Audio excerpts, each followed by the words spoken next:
Hello everybody, welcome to this week's episode of Two Guys Talk Wrestling. I'm Michael Former, to my left is Ethan Roberts. Good evening. And we're here to discuss each week's events in the WWE, Raw, Smackdown, NXT. If you want to contact us, and please contact us, not to beg, but you can contact us or follow us on Twitter at 2GTWUK, at Mike Formoy, at Ethan_Twiggy. So I'm going to pass over to Ethan, who's going to tell us where we're going to start this week. We're going to start with Raw, being the Monday, start of the week. Start the WWE shows. Where to start? Not the best show they've done. No, I was disappointed. Especially after the incredible finale match last week. Yes, it was incredible fatal four-way. It was a hell of a come down from last week. I mean, the show started off all right. Started off with KO. It started off with Mick and Steph actually in the backstage area. Yeah. Mick Foley trusting Stephanie eventually, who really didn't look like she should be trusted to me. No, Stephanie McMahon that little smirk at the end of that skit was either they cut the cameras off too late because she was acting badly, or it was part of the actual story. And I love Mick. So is Triple H and Stephanie in cahoots with each other? I actually have a little bit of a theory with this. I think that I want to know if they're going to use Kevin Owens as the top guy, as in, like, actually properly promote him, or if they're just using him as a vehicle to start a Triple H Stephanie feud. Maybe have, because I mean they want to try and break away from letting NXT stars go up to the roster. They haven't really got any at the moment that could exactly. Probably go up. So can you imagine if NXT decides to start invading? Oh, yeah, I think that's a little way off, if it does happen at all. I'd like to see a Triple H Stephanie feud. I think that'd be quite good. Yeah, Survivor Series. I Series. think it's going to be more of like an authority thing again, where they end up. I think that they're going to pull away from that. I think it'd be best for business if they pull away from that. I would hope so. But I mean, I just had a crazy thought of just a Survivor Series match, 5-on-5-on-5, SmackDown, Raw, and NXT. I mean, Shinsuke leading the NXT. It's a thought. It's a good thought. But started off all right. Yeah, good little confrontation. And then absolute ton of balloons. Yeah, there was a lot of balloons. Quite like the pyro as well. Kevin Owens in a suit. Was unnerving. It was unnerving. He looked a little bit too good in the suit. Pulls it off well. I have a problem with Kevin Owens being a heel because he tries to be a heel and everyone cheers him anyway. It's because we actually need a heel that isn't pushed down our throats. But that's what gets a heel booed. Having them pushed down our throats and doing bad things. Or the Shining Stars can just be tossers and they can just get booed because they're... The Shining Stars. The Shining Stars can just be the Shining Stars and no one likes them anyway. Yeah, no, but it started off all right. I mean, Seth Rollins coming in and ruining that little celebration that obviously Kevin Owens done 98% of the work, remember? Done 98% of the work in that match. Yeah. Triple H just a little nudge over the line. Yeah. And I'm loving the Rollins proper face turn now. They're actually giving him an event to turn him face. I do think, though, they should have turned him face when he first came back off injury. It was the prime time to do it. Because the crowd was behind him. Fans loved him, and then he just started insulting people. Well, yeah, hopefully we won't now hear his poor impression of a Bond villain laugh. Yeah. Because I don't like his laugh. I hate his laugh. That's just me being picky. But I don't mind his laugh. No, it's too forced, too fake. Poor acting. He's very good at everything else, but apart from that, that and throwing people into barricades, he's bad at that because he injures people. Technically, he's good at that then, surely. Yeah. The idea is to not actually injure them. Well, yeah. It's to hurt them, not to injure. But anyway, digressing. Yeah. No, I thought Seth came in, called KO a puppet. Brilliant. Which I found quite amusing. I like the fact that KO went straight back on the mic to make sure the fans saw him as the heel again and booed him. Loving the rant at Stephanie. She looked terrified. A little bit of good acting. Maybe the fact that Rollins just snapped just a little bit too much. Snapped. Maybe another bit of a shoot promo, which hopefully is kind of coming more often because it's just been better. It has been. It was an all right segment. It was kind of a bit of a prelude to start for Clash of Champions in 2 weeks to 3 weeks time. Yep. And KO really and Seth Rollins at Clash of Champions, which was just blaringly obvious and predictable. Yeah. Don't ask much. Just surprise us every now and again. Yeah. Triple H last week, that was surprising. No one saw that coming. If you can surprise us, that would be bloody lovely. Yeah. But then we ended up with Charlotte versus Bailey. It was a good match. I wouldn't say it was amazing. No, it was long. It was way too long. The only problem I have with Bailey going straight after the title, or not the fact that she goes after her, the fact that they gave her the win over the champion, bearing in mind they haven't built up a decent enough amount of heat behind the situation. They've chucked her in. She called out Charlotte straight away. Was like, I'm going to take your title. They have a little exchange, and then third week. Yeah. Third week, she now has beaten the champion, and it just all seems a little bit too. We've got a pay-per-view. There we go. You can have the win. I don't think it's so much as building Bailey. I think it's more designed at Charlotte and Dana having a massive argument. But breaking up. They could have still have had that. Dana almost costing Charlotte the win and still have Charlotte cheat away to a win, showing her strong because a champion should be strong. But I do think that they've got no fire behind this little thing. They've got to try and show Charlotte as strong and weak going into Clash of Champions from now on. But the only problem is that the only person they've really got to challenge Charlotte at the moment is Bailey. No, Sasha Banks is not cleared to compete until Clash of Champions. Yeah, that's true. So they've got Sasha in a build-up, probably with some kind of attack every now and again, but not full match. Dana's on Charlotte's side. Paige, well, who knows where she is at the moment. There is rumbling she's leaving. Yeah. Well, she's suspended, obviously. We know where she is at the moment. But, yeah. But yeah, I don't really know how to push Charlotte or Bailey properly. Well, Bailey would preferably be pushed with the New Day, but doesn't seem to have carried on from last week. No, which is a bit of a shame. And they had a terrible segment this week. Yeah, we'll get to that. Yeah, no, it was a good match. It was. I did like watching the match. It was a little long. Charlotte's forearm to Dana looked so forced. That was terrible. She did tend to kind of dive through the ropes. She dived through the ropes and then realised she didn't dive far enough, so she actually lunged her right arm out. Yep. So rather it looking natural and clocking her, she just sort of arm through the ropes, quick smash. Yep. Yeah, I wasn't a massive fan. I think they could have written that match a little bit better. I don't think Bailey should have won. I think she should have come close, but I don't think she should have won yet. You know, because you don't want to. Yeah, maybe kind of Bailey by disqualification or something if you want to win. Something like that, a low blow or. But it was a painfully long match. It was a tad tedious to start with. Yeah. But the ending was good. I did like the ending. But from long matches to short matches, Bo Dallas. I like Bo Dallas again. Bo Dallas, it's about time they did something with him, made him look a bit stronger and actually some kind of talent rather than just kind of running around the ring and getting mullered. He was proper aggressive.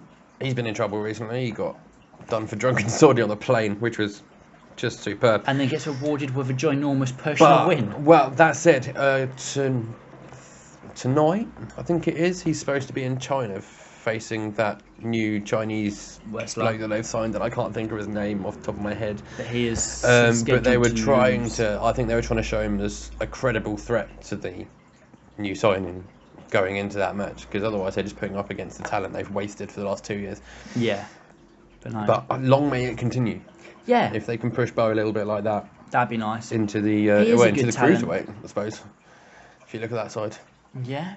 I was thinking that, but I think he might just be over the weight. I think he's. Yeah, if it's only just that, they might be able to force it. Yeah, they might just lie about his age. But just push Bo. Please push Bo.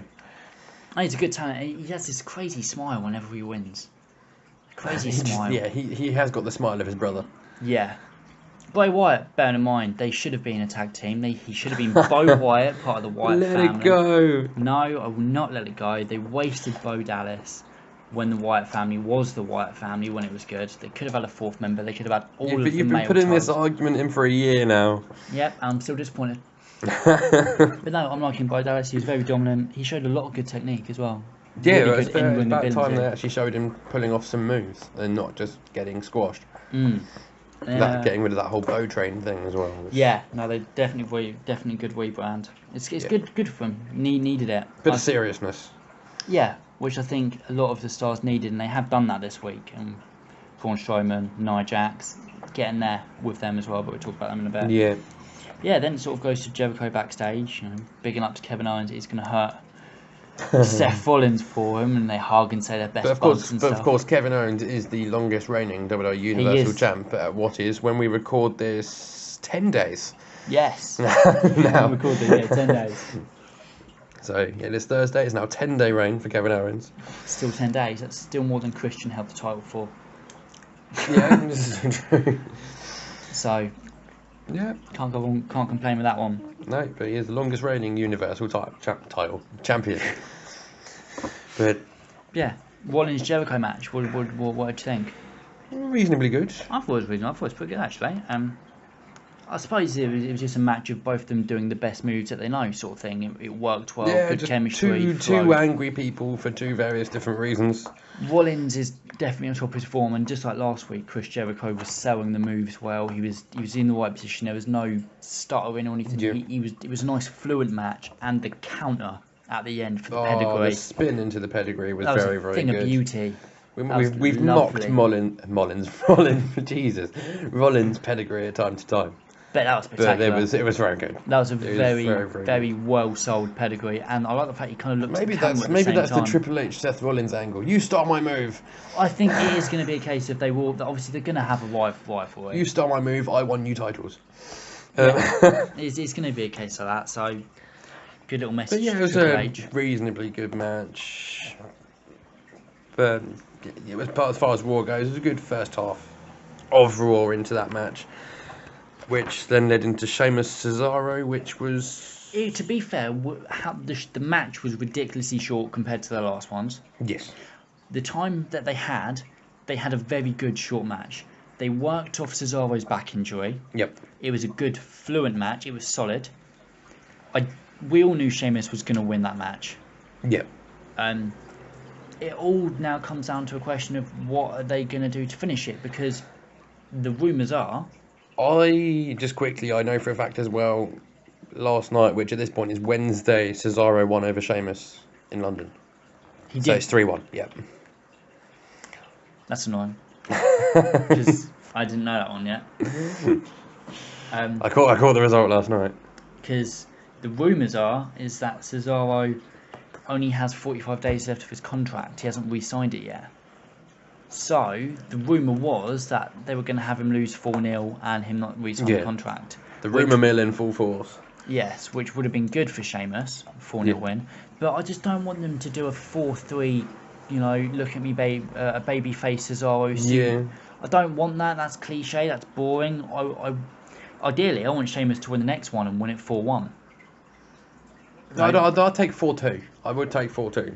4-2, anything. I don't mind Cesaro winning, but I just don't want it to be a 7-match, all 7 matches. I miss the days when you used to have a 2 out of 3 match, and there used to be a guy have 2 straight pinfalls and just win the 2 out of 3 there. Yeah, I think the 2 out of 3 match that I remember most, that actually kind of shocked me, was Triple H Austin in 2001.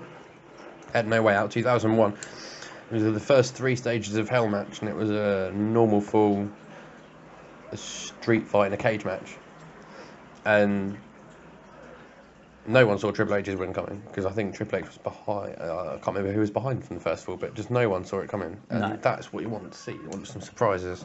Yeah, and I think this is going to be a very cliche. It's definitely a Vince McMahon signature, this, isn't it? Yes. Which is a shame, because... Give it to Triple H. Yeah, let him actually, as he showed Let Triple H run WWE. It's so much better. Yeah, but I personally want, if Sheamus is to lose, and I think he should, not because I don't think he's the weaker one of the two. If I'm honest, I think he's actually the better in performer.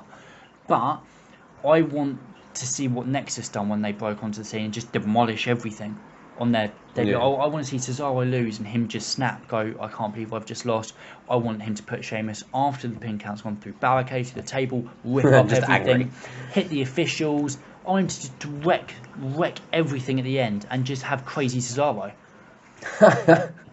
Crazy Cesaro. Crazy Cesaro. He's got the fans behind him, and he's got that sort of acting ability where he could do that quite well. Yeah. And I like to see him just run in on random matches and just do whatever the fuck he wants when he wants. Be people for the hell of it. Well, we don't really have a lunatic fringe anymore. We've sort of got a comedic tamed fringe in the WWE. I want to see a little bit more. I'm going to do whatever the fuck I want. Well, we had that with Stone Cold, and fans loved it. Yeah. I'm not saying copy what everything Stone Cold done, but you need to DX have, as well. Let's not yeah, forget DX. but yeah, you need to get that little bit of. Is Cesaro going to come out and put someone through a territory? Is Cesaro going to? Where is Cesaro? We haven't seen him for like 2 hours. He's got to be in the building somewhere. So I want that. I want that little bit of anticipation. Yeah. But I just don't want him to win 4-3. I think it'd be a very cliche, very boring best out of 7. Because no one wants to see 7 matches with the 3 matches they had before the 7 matches. No, that's just too many matches, the same people, the same week in, week out. But they have changed it up for the last 3 weeks, televised weeks. Yeah, no, they were good matches. So there's possibly more to do, but it might possibly also get boring. It depends. Yeah. See what they do with it, really. I'd like to see some different types of matches. Again, just a tables match. No last man standing. I'm hoping they end it in Hell in a Cell in October. I think they'll end it at Clash of Champions now. If it's already 3-1 and Clash of Champions is 3 weeks away. Yeah, which is a shame. To be fair, they do need to fill the cards. They don't have much. No, not yet. But again, I just don't want to just see another match at a pay-per-view. I want to see something spectacular. I want them to come out and go, you know, we're actually going to steal the show. We're going to, our match will catch more eyes than the Universal title match. I want them to come out and have that chance. Yeah. I don't want it just to be, oh, look, it's Cesaro, Sheamus, and it's fine. It's 3-3. Who's going to win it? It's... I mean, I will blank out for that match if that happens. Yes. Well... Yeah. But they moved on after that, so that's our thoughts on that. But up until after this match, the shift sort of changes. It goes from it's a pretty good show to steady. It's a solid show so far, and then Shining Stars comes on the screen. Oh, you see, now this is where I'm going to disagree with you because I really enjoyed that match. Shining Stars versus Enzo and Cass, I thought was a brilliant match. I thought, with a reasonably surprising ending. It was as well. My problem isn't with Shining Stars. My problem is with them winning. It's not that they don't deserve to win. They're two good veterans in that, and as Los Matadores, they were very good. They do need a decent gimmick. My problem with it is they've had a tag team that has done fuck all for the last fucking however many months, and then you've got the best tag team Raw have got, who are agreed. Way semi-agree because you're not taking into account the New Day. I'm going to stick with my original statement. Okay. Best tag team in Raw. I love the New Day, I do, but I love Enzo on the mic. Obviously. He's just so good. I love Big Cass. But for me, at the moment, they are the best team in the WWE. Rather than having a chance for the titles and putting me in the title picture, they've sort of gone, well, we gave Cass a bit of a single shot. What can we do? John, we haven't... Shining Stars are over there on that shelf. We haven't used them in a while. We're going to get the worst tag team we have and the best one. And then we're going to... No, not the worst because they can't do it. They're the worst because WWE have made them the worst. Yeah. By their crap bookings and the crap gimmicks. They're two very talented people. I think they're actually very good. I thought they... no pun intended, they shone. They did shine. But my problem is they had technically the weakest team beat one of the best teams out of nowhere. Now, well, yes, but what we were saying a minute ago about asking for surprises. I want that was quite surprising. It was quite surprising, but I just want them to actually do something with it. I don't want it to be a one-off. Well, yeah, hopefully, if they can have some kind of rivalry going on or something. That would be good. But if Vince McMahon's behind it, we're probably not going to get what we want. No. Probably not. We never do. No, in the Attitude Era we did. That was fantastic. He knew what the fans wanted then, not so much these days. But, yeah. I thought it was a very good match. I really enjoyed that match. I don't think it deserved to be on your not as good part of the card. I thought it was good up until about that point. After that match, to me, is where it went downhill. Yeah, I'd say it sort of went downhill just before. That match was good, but compared to the first bit, I did love Enzo. To be fair, I say for me it went downhill when the bell rung, because Enzo's little promo beforehand with the imaginary birth Absolutely. It was brilliant. Comedy It gold. was weird. It was weird, but the fans loved it. Yes, The fans, there was quite a big cheer in the crowd. well, yeah, but I think the fans would have loved it as much if it was done by one of the Shining Stars. Yeah, I think it's just because it's Enzo. Yeah. Question is. And that bloody little dance. Question is. It's a boy. How are you doing? How you doing? Yeah, no, it was an alright match. So they took on the Cup of Haters. Yeah, cup of haters. And lost to the Cup of Haters. Yeah. After they lost to the Couple of Haters, we had A little interview. Oh, did we? We had an interview? We had Sami Zayn's interview. He talked about where he's done nothing since he beat Kevin Owens. Oh, which is something we were saying last Which week. is what we were saying last week. Do you think he listened? Was he one of the views we got? Well, as much as I'd love to hope, I think we're stretching a little bit far there. But you know, he hit the nail on the head with that. He thought he'd have the momentum. He hasn't taken the opportunities, the momentum, unlike Kevin Owens. Yes, but why did we need to see Owen Zayn again? We'll get to that at the end. I've got a few problems with that one. Don't you worry. But at the same time, I really did think it was a good match. But yeah, so we had a little Sami Zayn interview. He was a bit down in the dumps, you know. I haven't done much. I'm kind of worthless. I'm going to go out and win. And yeah, then it cut straight to Nia Jax and Ann Esposito. That's the one, yeah. There is a yes! Which I was- actually said the name correctly. Which was mainly a squash match. To be fair though, she did do more damage on but Nia it was- Jax yeah, it than was- anyone else. But I think they're trying to. I think from what they were saying, I think they're going to try and promote Ann Esposito into NXT. Yeah, Because they were saying about WWE debut and good friends with Alicia Fox. Alicia Fox, thank you. I think A that name they haven't mentioned on WWE TV for about 6 months. to be fair, I think she should just skip NXT and come straight onto the Raw roster. They need more No, women. they need more in NXT. They haven't quite got enough. They need to throw someone in there to quote unquote learn the ropes. Apparently, I have this inability to speak today. Like every other day. Which is not good for a speaking program. No. But did you know that? Showed a little bit of a fight against Yeah. Nia Jax. It's about time someone showed a bit of fight. It wasn't much of a fight, but It was still something. it was another squash match again, but- and we get it.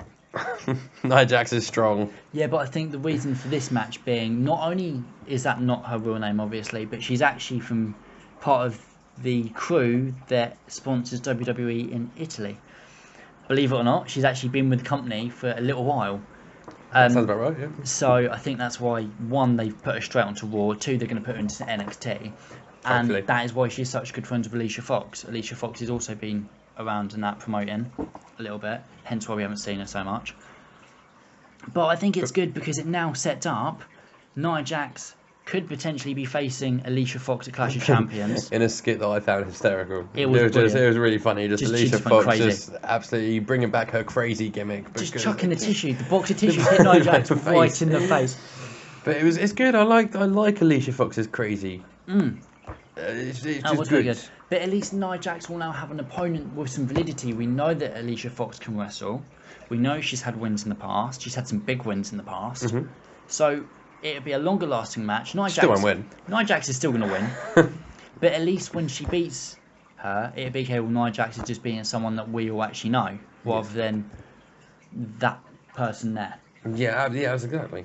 So I think it's a good build up. I know it was just another squash match, but it's the start from pushing away from the squash matches a little bit and going onto something, which is what Nia Jax has, and as we have now done with the squash match. It's perfect timing, really.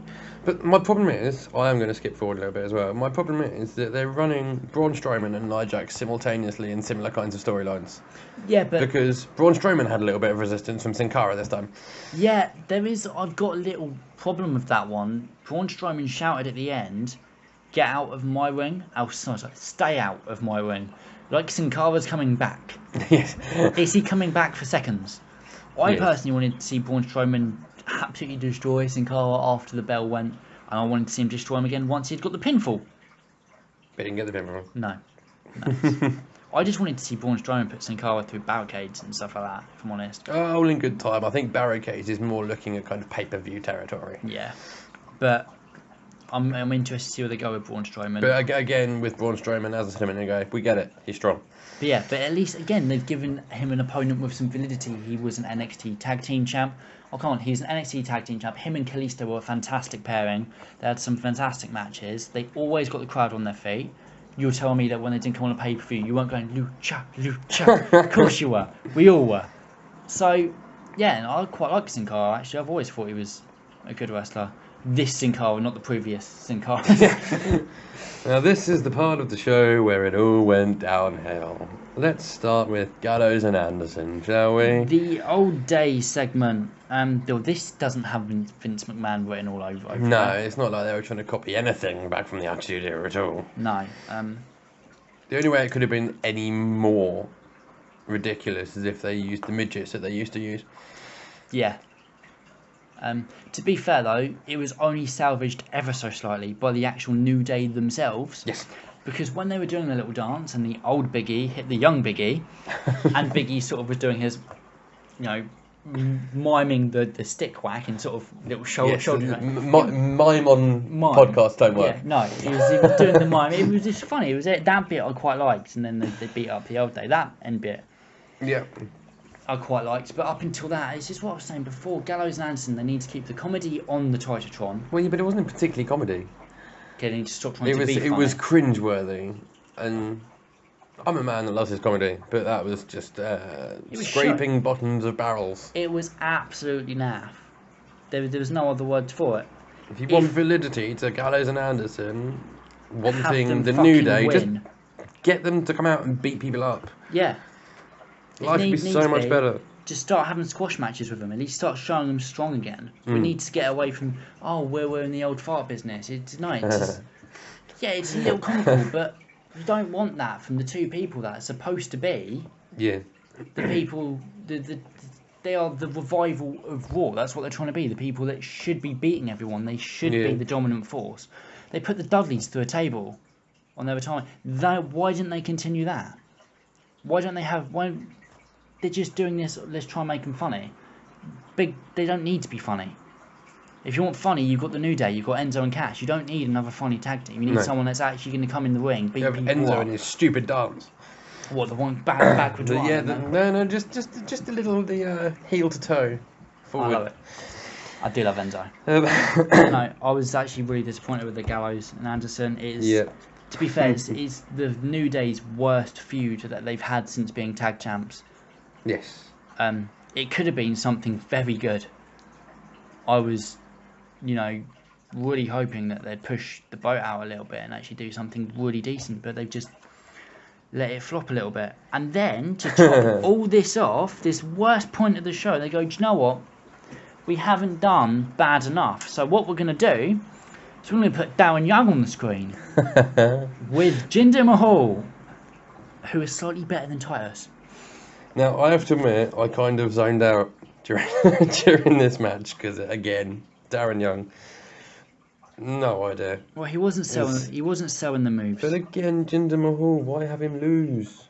Yeah, he should have won that one.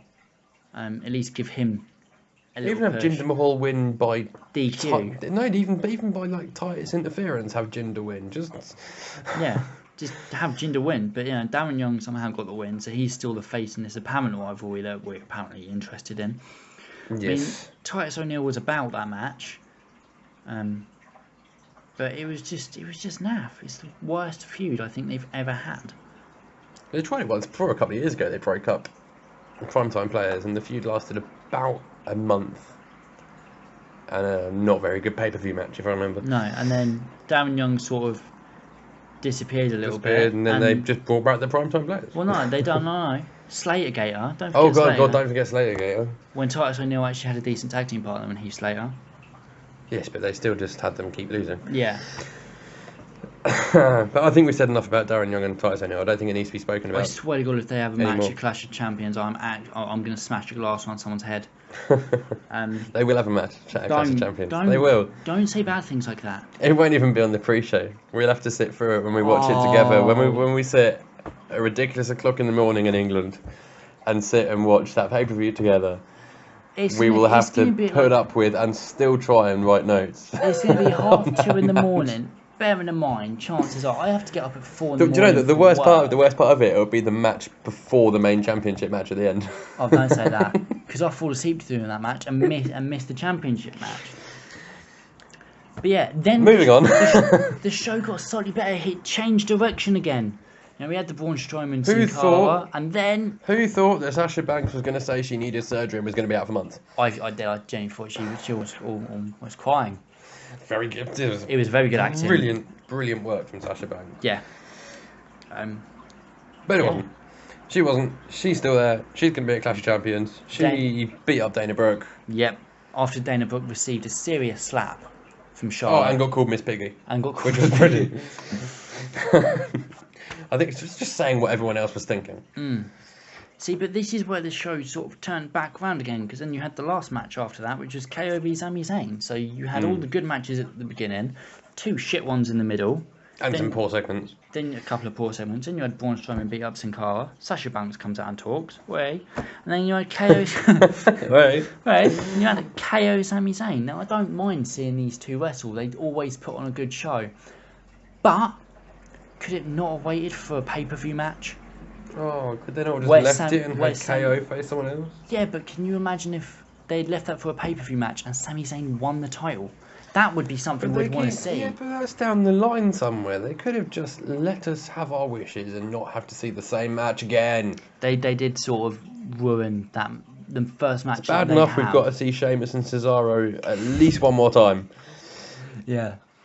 They sort of blew it with this one yet again. It wasn't to me. It was an okay match. It wasn't their best at all. No. Which I suppose is kind of the way it's supposed to be, because obviously the better matches, say for the pay-per-views. But you should be out there giving your all night, every night. Sami Zayn's still selling that ankle really well. Yes. Yes, he is. Definitely the best one for faking an injury. Bailey comes pretty close. She looked like she was faking an injury a little bit in her match. But yeah, overall, at the end, we got Roman Reigns. Do we really need to see him in the title hunt again? I'd like to see him with a title, just maybe not that not one. the Universal title. He may be the top dog, but he should not be the top champ. No. I'm still... There are rumours about that Rusev isn't going to be around for about 4 weeks. I'm not sure why. I just save him for the US title. Yeah. Just saying. Well, give him a tag partner. Let him go after the tag titles, so he's not the only one on the screen. Because he'd always be able to give him Titus O'Neil. Give him Seth Rollins. That'd be good. Apparently, from what I think I read somewhere, don't listen to me if No, it's not true. It's true. After the show They went did team off, at the end, in a dark match. Yeah, in a dark match. When KO's match ended, Chris Jericho, Kelsey had come out, Wayne spears him, and then we leave. You know, and scene is Wayne standing all tall and mighty in the ring, and then it cuts. But apparently, and there is footage, Seth Rollins comes running out, and they have a dark match, and it is, you know, Jericho, and Reigns and Rollins.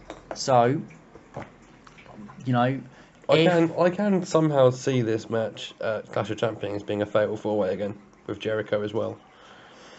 That would kind of be interesting. It would be interesting, that but would ruin Jericho and KO's friendship, and it's that their friendship's good. I like seeing them on the screen together. It is comical, but a good comical. It's serious as well. Yeah. You know, they're serious in the ring. But I think they need to keep Reigns for a lower title. But that's just me. I think he should pair up with Rollins to go for the tag team. I've seen enough of Rollins going after that title. I've seen enough of Reigns go after that title. I think a tag team title shot would be good for them. They've been tag team titles. They've been tag team champs before. they've been titles as well. They've been tag champs before. Can't see why they can't do it again. So no. Well, time beckons. So moving on. Overall rating for me for Raw was 6. Yeah, I actually have to. After last week's solid 8, I think a 6 is. I'm not even going to go over poor. 6. I think it was a 5. I just think the whole had some thing... moments of redemption in it, but at the end of the day, that second half mainly just... I just think having the Old Day segment was a -10. Just ruined the whole thing. The Darren Young, Jinder Mahal was a -20. Those two in a row, the Old Day segment and Darren Young, the match after... blew apart the second half of the show. Just any momentum did. that show was getting was gone. But Yeah. anyway, next But- night was... Next night was SmackDown, but before that, if you do want to contact us, at 2GTWUK, at Mike Former, at Ethan_Twiggy. Yes. Yes. I actually have written my Twitter account down somewhere. Argue with us. Send us messages. Abuse us if you want. Why not? Tell us that. Preferably not abuse if you can help it. No. Just tell us we're not as good as Mauro Ranallo, and we're happy with that. No one's as good as Mauro Ranallo. Is this our minute and a half rant on Mauro Ranallo again? This is our minute and a half one. It's in the middle that we're calling Mauro Ranallo a commentary god. Yes, still the best commentator / announcer, depending on what country you're in WWE. Just absolutely just eclipses everybody else. He does. Just pulls all these really obscure references of people we've never heard of out of nowhere. And Super Cedar! It's just so good. I do, but I have noticed as well that Michael Cole is starting to up his game by naming more moves. Yeah. Suddenly Michael Cole's calling the splash in the corner a stinger splash, which Mauro Ranallo started calling it first. But just trying to add some variation into his commentary, some depth into his commentary. So hopefully there's going to be a little bit more Michael Cole commentary that isn't just basically your bog standard vintage. The use of the word vintage for Michael Cole bugs me. Mauro Ranallo does not do that, and he is a god for it. Starting a sentence with the phrase, I had a chance to speak to blank today. It's just repetitive from Michael Cole. It is repetitive as Sheamus, Cesaro, Titus O'Neil and Darren Young. Almost that. But Mauro Ranallo, if you ever do listen, you are a god and we love you very much. Keep up the amazing work. Keep up the amazing work, and I'll probably tweet your raid later because you will retweet a tweet of mine at some point. And mine. I mean, I've tried it a few times, but definitely. Although you did comment to our 2GTW page the other day, and I got a like from I got a like from TJ Perkins, so I'll have that one very, very much. Cruiserweight Classics, fantastic job on that. Again, Mauro Ranallo doing his. Yes, Mauro Ranallo, Daniel Bryan, spot on. Oh, this week's Cruiserweight Classics, Mauro Ranallo's commentary was off the fucking charts. It was so good. But yeah, SmackDown Live. That was a really smooth segue into SmackDown Live. The show Mauro Ranallo, Daniel Bryan, SmackDown. You can see the link. Yeah, the show that is only made better by having those two in that brand. But again, I thought it lacked something this week. Yeah, and I don't think they started off the best way. They tried to hype up the women's match at Backlash. They were trying which I don't think they really needed to do that much. I'm getting really bored with Natalya. I suddenly have just developed this complete dislike for Natalya. I love Natalya. I really have just developed this complete dislike. I think she's boring. How dare you insult the Queen of Hearts? I really just think she has this kind of boring thing to her. And I can't put my finger on why I've suddenly just had this change of heart, as it were. That's really bad, but I just don't know why. But I think the talent they've brought in from NXT into there as well, bringing back Naomi as well, Nikki Bella, has been brilliant for the SmackDown Women's Division. Very good show. Which basically started with them all just interrupting each other. Yeah, I didn't think it was the best segment they've all done. Kind of predictable that Naomi and Nikki Bella were going to run out when Becky Lynch was outnumbered 3-1. Yeah. Part of the 6-women match later on. Of which I actually thought was a little disappointing. That match, I thought it was a solid... I've got it down. I've actually written down here less boring than the tag team women's match last week. It was a little less boring, but if that's anything to go by, what we're going to see Sunday, then there's hope yet. They need to up their game. I think there's hope yet. Then, if there's anything to go by, they can. If they started with that tag match last week, which was dull, and then the match this week, which was, and I quote, less boring than the tag match last week, then there's only hope for this weekend. I just don't think the show should have started that way. I mean, I've got no problem with them trying to promote that women's title. I think they need. Yeah, cracking. But they've got more women to promote the title with. Yeah, but I do think that it didn't capture me as much. I want Daniel to, when they're talking about the women's title, I want to go, gee, who is going to be this? I want to see good moves. I want to see, improvisation. I want to see surprise. And that, for me, was all a little bit, I sort of called it as it was happening. But yeah, I do think I like a little bit of writing in that segment where they all interrupted each other with Becky Lynch just starting arguments between the other three. It was good. Oh, no, me, no. It almost sounded like Buzz Lightyear from Toy Story. No. We moved on from that segment anyway to Daniel Bryan and Shane McMahon in the back being interrupted by The Miz. I love The Miz. Yep. I was saying for weeks, we need to do something with Miz. Give him a title. I was saying this weeks and weeks ago. The title. Okay, please give him the title, and then they did give him the title, and then they had, which I thought was a little bit of a shame, in a way, because he had it. He took it the night after WrestleMania, and pause that, Ryder. Yeah, but on the flip side, no one really remembers Miz winning the night after WrestleMania. We all just remember Zack Ryder getting his WrestleMania moment, well deserved. I'm loving your use of the word flip side because we went into a match of The Miz versus Apollo Crews, and the flip is just a perfect word for it. Yeah. I actually have a slight problem with Apollo Crews. You're probably going to disagree. You can't have problems with Apollo Crews. I'm not letting you have problems with Apollo Crews. My problem with him is that I think he's kind of lost something a little bit. Disagree fully. When he was in NXT, he was jaw-droppingly amazing to watch. He had everything. The fans loved him. Everyone looked forward to seeing his match.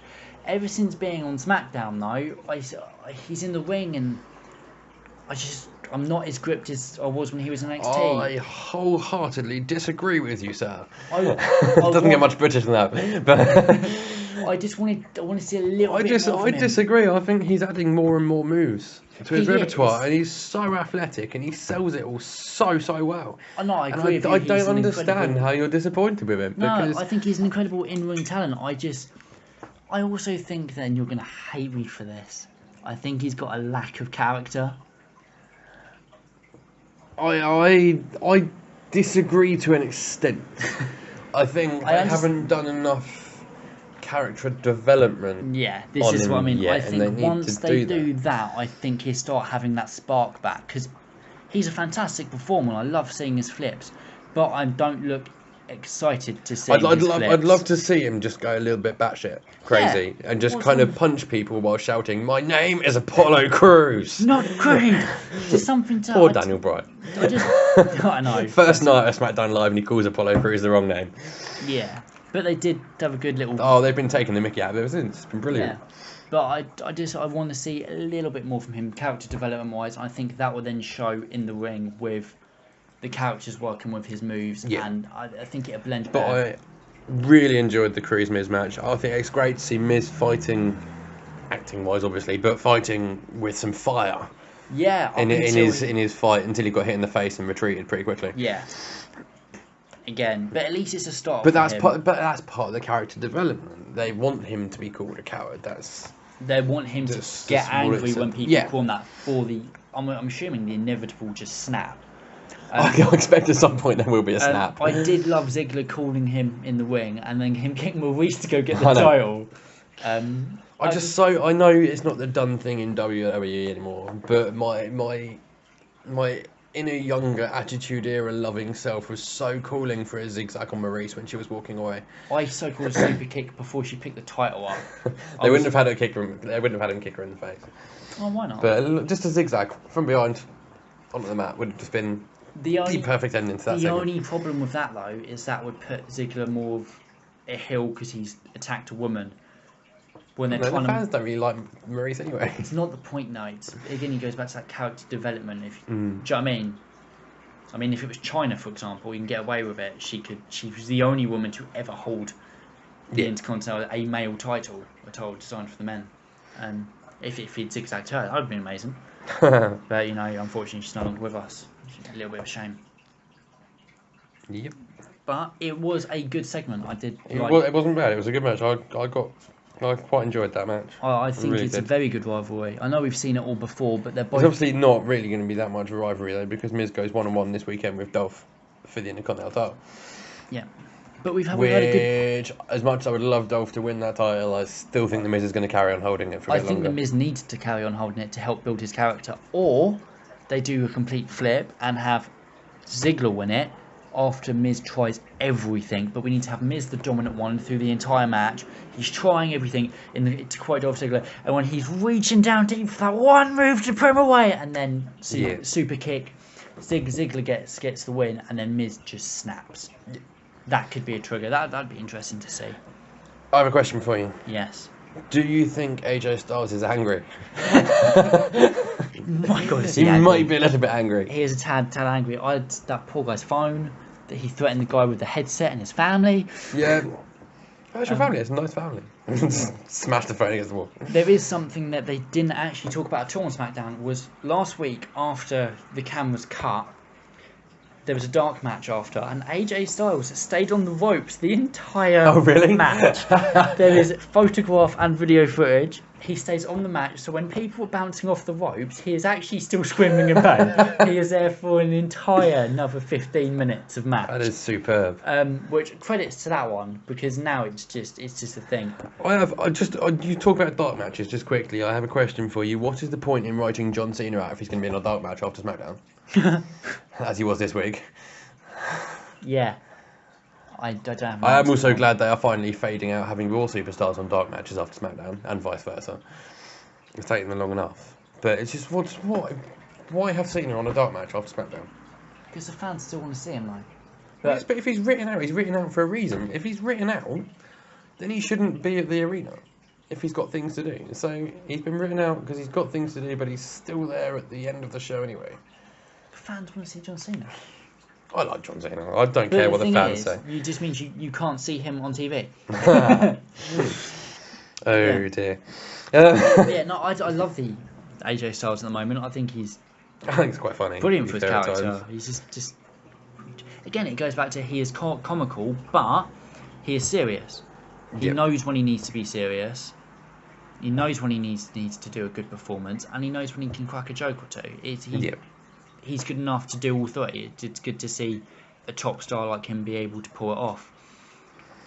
And then we go to story time with Bray Wyatt. Bray Wyatt's story time. I actually loved this segment.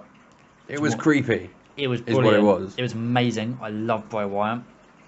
I think I've said that every show. Yeah, I think you have so far. I think I have. Bray Wyatt should be champion. You've said that every show as well. Yeah, it's because it's true. Yeah, I loved his little story, and that I actually thought it was really creepy, quite dark, perfect for his character. It was. Anything he does is perfect for his character. But it's good to see that he can have an interaction with Orton by having him have story time with Bray Wyatt, and then Orton's I loved Orton's story. I think Orton's story is better. But it's good to have, they still keeping that rivalry building up for the pay-per-view without them having to have a 15-minute match in the ring to go, this is what's going to happen on Sunday.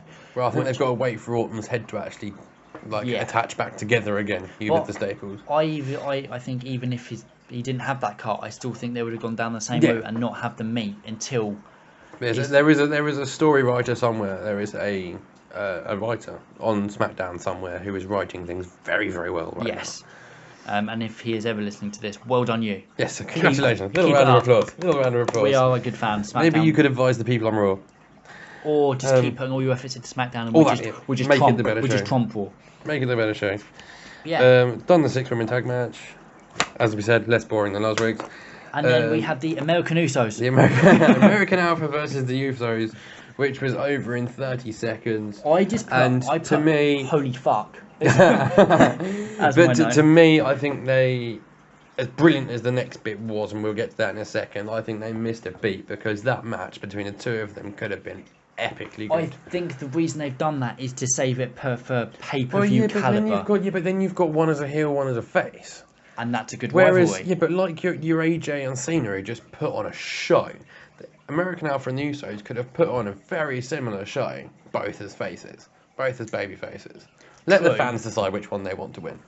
Yeah, but doing it this way, it means you're actually going to have, rather than just having good matches between the two and good sportsmanship, you've now got a fucking good storyline between the two.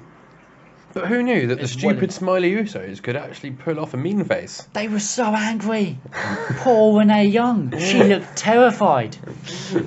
Poor Renee Young. Poor bloody Gable.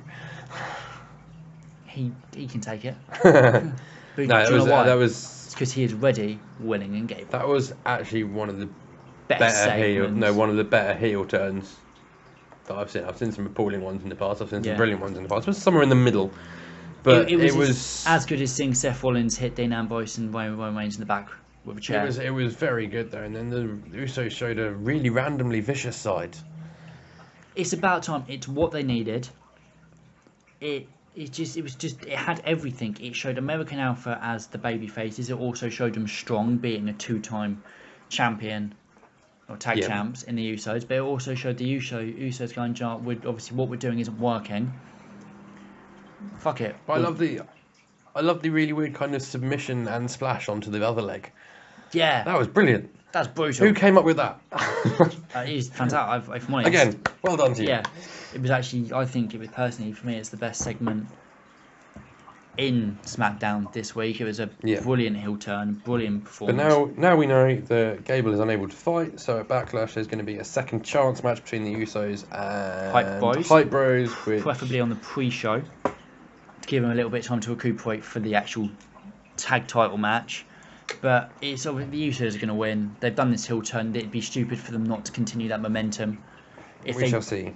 But then it does come down to the question of Backlash. Do we want to see Heath Slater win just so we can have a contract? Because I'm loving the Heath Slater story. Do you know what? They've played Heath Slater so well since the brand extension. He was left out. It has been so fun to watch. Yeah. And he has gained from fans like us as well. He's gained so much support from the fans. He's also his in-ring ability as well. He's putting so much more effort with his 7 children at ringside. With his 7 children at ringside. Some of them which were in suits and others were in hillbilly wear. Who knows? Who would have thought it? Yeah, it was. I'm liking it. I want Usos to have the titles because they've done this amazing heel turn. It'd be good for the division to have big names hold titles, but at the same time, could you imagine Rhino and Heath Slater holding those tag titles? So obviously, we've mentioned it already. So Heath Slater and Rhino versus the Hype Bros. Just skip a little bit because we've already spoken about it. And I've got on my notes, rather fantastically, good news: Rhino took a hit and didn't bleed. I had something similar. I said he done more than one move. Very good. I do like the storyline with Heath Slater. I think they're a pretty good tag team. It was actually a relatively good, solid match. Wasn't the best match I've had. Wasn't the most exciting, but it was still good. It was fun. It was enjoyable to watch. Yeah. I just love Heath Slater's storyline at the moment. They again, creative team doing a really good job. But just before that pretty good match, we did have another Kurt Hawkins. No, before that we had Fandango. We'll get to that in a minute. Okay, we had Kurt Hawkins fact, who now will be debuting next week. Finally, it will be obviously after Backlash. There's fist pumps coming from my left hand side. I cannot wait. Kurt Hawkins is actually going to make such an impact on this roster. It's going to be brilliant. Now, did we have any Kurt Hawkins facts this week, Ethan? They were not his best ones. I don't actually. So I can't remember what they were. Exactly, I didn't. The good one for me, the best one so far was last week's one. They were going to name a road after Kurt Hawkins, but no one caught. I don't know. I still like the fact that Death once had a brush with Kurt Hawkins. So that's very true. But yeah, before that we did have the. Wasn't there God once saw Kurt Hawkins in a piece of toast? That was a good one. But yeah, we had a random appearance from Kane. We had a random appearance from Fandango first because Tyler Breeze wasn't there and he was looking for a dance partner who was this. Not heavy-set woman, but a largest woman with tattoos. Yeah. Whose name I can't remember. No, but yeah, I didn't think she danced that badly. No. I'm not sure about the dab at the end. No, the crowd loved it. The crowd loved it. Fandango hated it, or Fandango. And, and then so he started looking for another partner, and then Kane. enter the Big Red Machine. The Big Red Dancing. The Big Red Dancing Machine doing his Fandango appreciation. I don't mind Kane coming out and laying waste to people. I'm loving it. Did I want to see Kane mock his dancing? Yes. No, I didn't. Every inch of me wanted to see Kane mock his dancing. No. You never know. As JBL once said on SmackDown Live this week, you never know what you're going to get with Kane. And the little dance at the end was just superb. The only way it could have been better is if he did a moonwalk. To me, I'd pay to see Kane do a moonwalk. But the sounds of it, still, they are going Kane, Baron Corbin, potential feud down the line. Yes, please. see, this is where that's a match you want to see. It's a match I don't. Really? Two big guys doing choke slams and punch. End of days on Kane would be impressive to see. End of days on the Big Show would be impressive to see. God, that'd be a match. If Kane and Baron Corbin do have a match, if one of them goes through the ring, that would be good. I haven't seen someone go through the ring in a while. No, I haven't seen the ring collapse in a while either. Well, to be fair, we did see Kane come through the ring. Oh, I'm sure he came through the ring rather than went through the ring. Yeah, he came up through the ring to scare the shit out of... Was it Seth Rollins at the time? No, it's Daniel Bryan. Oh, Daniel Bryan. Nice one. It was Daniel Bryan. He was chasing after a really poorly acting Brie Bella. Yes. Who was going, go away. Oh, Get away from me. Get away from me. Are we glad that we don't see Brie Bella anymore? I'm fine. I am. Thank fuck the Bella army's over. At least on the TV it is. They still got their Twitter thing going. Well, don't wait. Yeah, you've still got total Bellas yet. Damn, my wife's gonna love that one. Ethan's wife does love her totally trash reality TV. She does, but she does prefer Total Divas to Keeping Up with the Kardashians. So at least there's some taste. But I do love my wife just in case, because she does actually. She does listen through the door every now and again. Yeah, no, that so. She does check out our YouTube page. So I love you. Putting the dog out. Just in case. Yeah. But yeah, to me the Kane's moving on. to me the Kane situation is like the squash match situation, but I think it's better than the squash match situation. It is, because he's actually laying waste to people that we want to see him lay waste to. Well, like the milkman last week. That was so funny. I've never seen someone fail to put his pants back on. I've never seen someone chokeslammed in their pants. No, there is a first for everything. But I'm not too sure on Kane.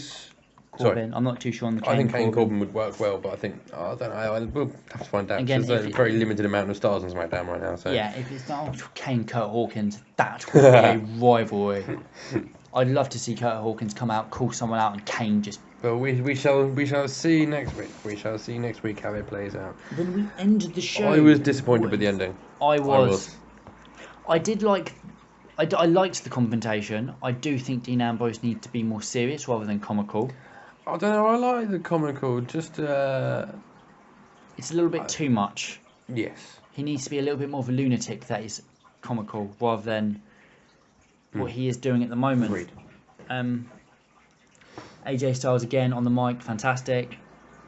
He is at the moment the face that will come in second place at Backlash. Although we hope. I'd love to see AJ with the title. I would love to see a quality match between the two of them. I would actually like to see. I really would. I'd like to see I've been a AJ bit disappointed the last two Dean Ambrose title defences. One. No, he's only had one, isn't he? Yeah, it was Ziggler. Yeah, against Dolph Ziggler. I was disappointed that match had so much hype and they're both top quality and they just didn't deliver for me. It was a good match, but they didn't deliver enough for me for a pay-per-view. Yeah, I want AJ. This is what I want. I want AJ Styles to win after a very good match, and I'm talking not chucking in finishes left, right, and centre. I want to see a lot of good counters. I want to see a lot of, I want to see AJ improvise with his springboard. I want to see Dean Ambrose pull a dirty deeds from nowhere. That'd be nice. Phenomenal forearm into a dirty deed counter into the floor. That'd be quite fun. But I do want to see AJ walk out champ. I then also want to see Bray Wyatt a few weeks later go after AJ after he's demolished. That would be nice. After he's demolished Randy Orton, because Bray Wyatt needs a good win under his belt against someone with. I don't think there is a 12-time champ in SmackDown at the moment. Randy Orton is a 12-time champion. That win for Bray Wyatt would be. It would be, and I think Wyatt will win. But I always pull for Randy Orton. I'm really pulling for Randy Orton. I love Randy Orton, but I think I'm Bray Wyatt through and through, and Bray Wyatt needs the win. Oh yeah, we didn't know that. Just in case you didn't know. Hashtag I love Bray Wyatt. But yeah, he does, for his career, he needs the win. Hashtag follow the buzzards. Oh, I'm starting that one later. That's on there somewhere. Oh god, I'm so on Backlash. That's it. That's the first hashtag I'm doing. Follow the buzzards. Follow the buzzards. Anyway, follow the hashtags. A couple of result predictions. Ambrose Styles. I want Styles to win.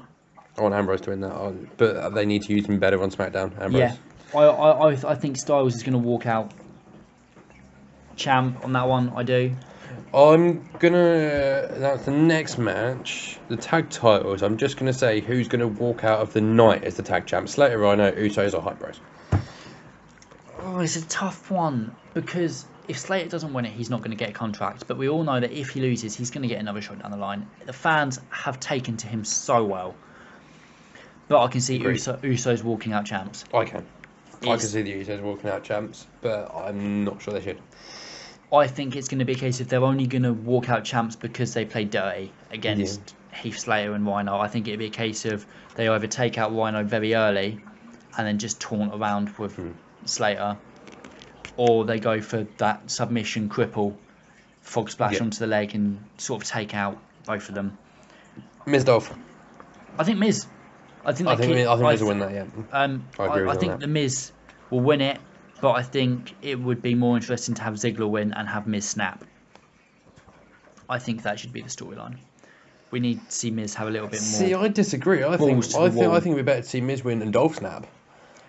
Yeah, oh no, I want Miz to snap. We've seen Dolph snap. We've seen Dolph get angry before, and he always delves down for that one last move, super kick to the face. I want to see Miz snap. Oh, that's what I want. Bray Wyatt Orton.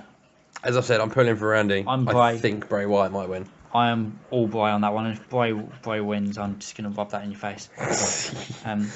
Yeah, but to be fair, I did say, I think, a couple of shows ago, that Kevin Owens would be walking out the Universal Champion overall. Oh yeah, he needed the push. I did say that. Listen back a couple of episodes. 6-pack women's elimination match. I'm going to let you go first for this. It is such a tough call.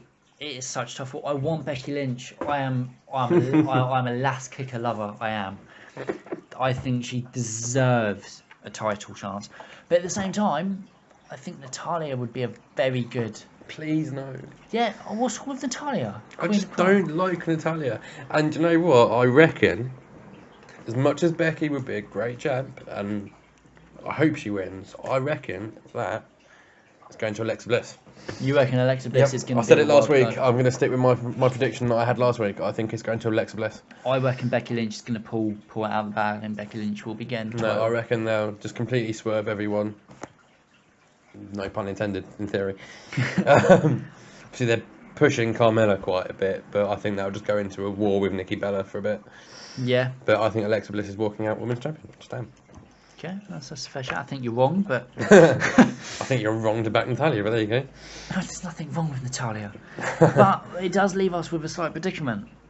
We've got 5 matches, 6 including to find out... 6 including the second chance tag team match. But that's 6 matches, one of which has got to be on the pre-show. Yeah, 6 matches with a 3-hour pay-per-view and a 1-hour pre-show. That's a lot of talking. It's a lot of talking or a lot of filler matches. But I don't see them having the roster depth for it. Unless they're going to have a really long elimination match between the women, which would be fantastic if they kept it interesting all the way through. That could easily go on to 40-45 minutes. It'd be interesting. Not sure I've got the attention span for a 45-minute match. I think it could. I think it'd be good to have the women's match actually steal the show, rather than Dolph Ziggler. But well, I guess we shall see this weekend. Yeah, I mean they don't have too many other people on the roster that they can. I mean, Kane could always come out and maybe even Kane, Baron Corbin. Baron Corbin could be like, "Why am I not on the match card? Start the show or something. I want a match. Yeah. Someone come out here and fight me. Bang! Kane comes out." Well, so we could see something like that. So there are things they could do. I guess we shall see this weekend. So overall rating SmackDown? I'm gonna go with 7. I've got it down. I've got it down as a meager 7, a low 7. I've got it as an average 7. I think the ending, personally, I would have preferred to see something like Ambrose and Ziggler v AJ and Miz. Oh, do you know what I mean? Because that would have created tension for both of their title matches. Yeah. Just perfect ending. We didn't actually do predictions on the Raw Clash of Champions. Looks that's 2 weeks away. 3 weeks away. I know, but they've released a couple of matches. Yeah, no, don't do that. We do that the show before. Okay, fine. Do that the show before. All can change before then. Hopefully Darren Young and Titus will fall off. NXT. Quick, Quick recap. we've slightly overrun already, but we've got a quick recap on NXT. Quick recap. TM61 Oh, fantastic. versus Tony Nese and Daivari. Okay, I'm Tony Nese all the way on this. We know that. He's one of my favourite cruiserweights. For the size of him, he can do some serious flips. Oh yeah. I actually thought as a tag team coming together for the first time, those two worked fucking brilliant. Oh yeah, they work very well. If they don't actually make them a tag team on a roster, I'll be surprised. They need more good on tag the NXT teams. roster, yeah. They just need more good tag teams throughout all three rosters. Yeah. And as it is, they've got 32 cruiserweights. Yeah, well, I think they'll probably let some go. Well, they've already released 10 names for the cruiserweights, and they are Kota Ibushi, Cedric Alexander, Brian Kendrick, Rich Swann, Gran Metalik, Jack Gallagher, Noam Dar, TJ Perkins, Johnny Gargano, and Tommaso Ciampa, which is DIY. It looks like they will be coming to Raw. But the question is, do they keep them as cruiserweight or have them go as the DIY tag team champs? They've got two. I think they can do both. Which is good to see. Yeah, Tony Nese, I think, definitely should go in a tag team with Navari and go on SmackDown after they've had a run in NXT. Put them on SmackDown. That's good stuff. You know, as it is, the rumor is that if the cruiserweight division takes off from Raw, Vince McMahon doesn't want an uneven amount of titles between shows. So SmackDown could, within the next 6 months, possibly have its own cruiserweight. I don't think that would be good. I don't think that'd be good. They haven't got enough time to run another division on SmackDown. It's if they with these days, with the longer matches they haven't got time to fit a cruiserweight division in as well. Not if they're trying to character build and story build. That's my opinion. They have got the talking smack that's helping with the character building. Do you know what I mean? It's very good. They do seem to do a lot of the character building and the talking on the talking smack and refer back to it rather than just filler segments of talking, which we saw last week. Stephanie and Paul Heyman.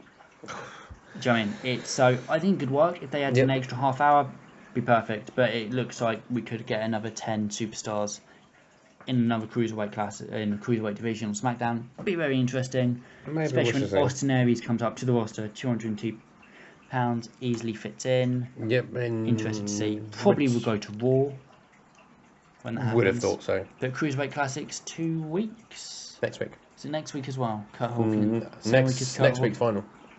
Next week's final, but they debut the week after on Raw.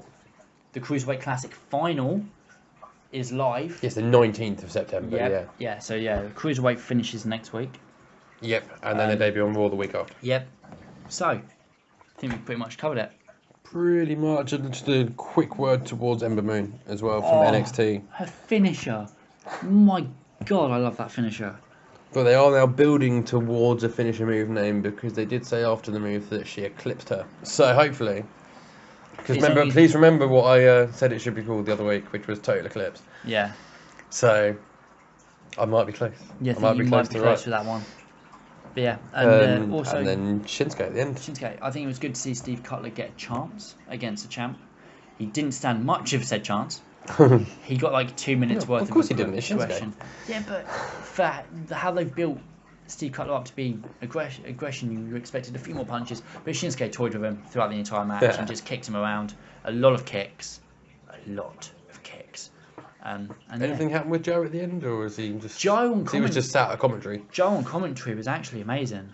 He was very withdrawn. He was almost very emotional. It was complete character flip to his outlaw aggression. He was so disheartened but proud of Shinsuke at the same time, and he just walked away at the end without saying a word. He looked like he was going to cry. He couldn't take the fact that Shinsuke was champion, holding the title up in the corner, and Joe just stood up and walked away. So do we see a slight character change in Samoa Joe? Will he be ruthless in the ring? But we shall find out in the weeks to come, I suppose. Very interesting. But this Sunday. Shameless plug now. This Sunday, WWE Network, $9.99. It is $9.99. It is WWE Backlash. So I am actually so looking forward to this pay-per-view.